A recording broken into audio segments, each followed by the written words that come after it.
Elected सरकार थी और चुनाव नहीं हुए थे, और जब तक चुनाव न हो तब तक एक इंतरिम व्यवस्था के रूप में कोई खाका खड़ा करना चाहिए, किया गया था।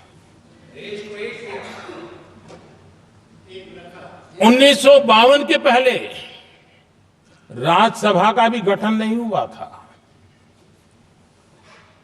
राज्यों में भी कोई चुनाव नहीं थे, जनता का कोई आदेश नहीं था। उसके बावजूद भी, और अभी तो संविधान निर्माताओं ने इतना मंथन करके संविधान बनाया था। 1951 में जबकि चुनी हुई सरकार नहीं थी, उन्होंने ऑर्डिनेंस करके संविधान को बदला और किया क्या? अभिव्यक्ति की आजादी पर हमला कर दिया गया।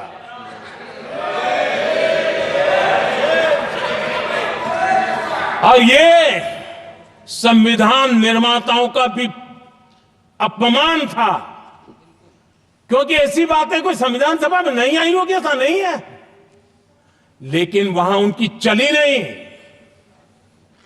तो बाद में जैसे ही मौका मिला, उन्होंने अभिव्यक्ति की आजादी को, उस पर उन्होंने हथौड़ा मार दिया।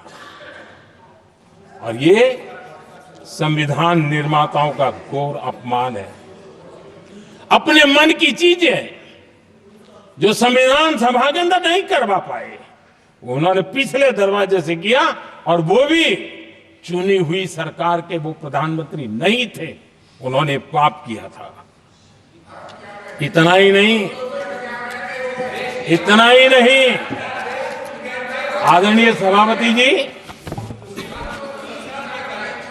उसी दौरान उस समय के प्रधानमंत्री पंडित नेहरू जी ने मुख्यमंत्रियों को एक चिट्ठी लिखी थी। उस चिट्ठी में उन्होंने लिखा था, नेहरू जी लिखते हैं, अगर संविधान हमारे, आगे नेहरू जी लिखते हैं, अगर संविधान हमारे रास्ते के बीच में आ जाए, ये नेहरू जी लिख रहे हैं, अगर संविधान हमारे रास्ते के बीच में आ जाए, आगे नेहरू जी कह रहे हैं, तो हर हाल में संविधान में परिवर्तन करना चाहिए। ये नेहरू जी ने मुख्यमंत्रियों को चिट्ठी लिखी।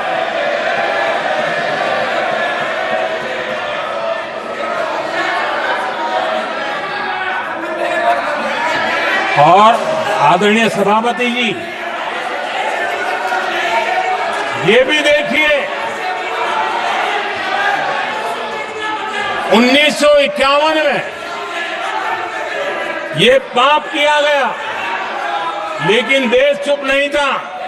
उस समय राष्ट्रपति डॉक्टर राजेंद्र प्रसाद जी ने चेताया, ये गलत हो रहा है। उस समय स्पीकर पद पर बैठे हुए हमारे स्पीकर महोदय ने भी पंडित जी को कहा, गलत कर रहे हो। इतना ही नहीं, आचार्य कृपलानी जी, जयप्रकाश नारायण जैसे महान कांग्रेसी लोगों ने भी पंडित नेहरू ने कहा कि ये रोको, लेकिन पंडित जी का अपना संविधान चलता था, और इसलिए उन्होंने इतने वरिष्ठ महानुभावों की सलाह मानी नहीं, और उसे भी उन्होंने दरकिनार कर दिया।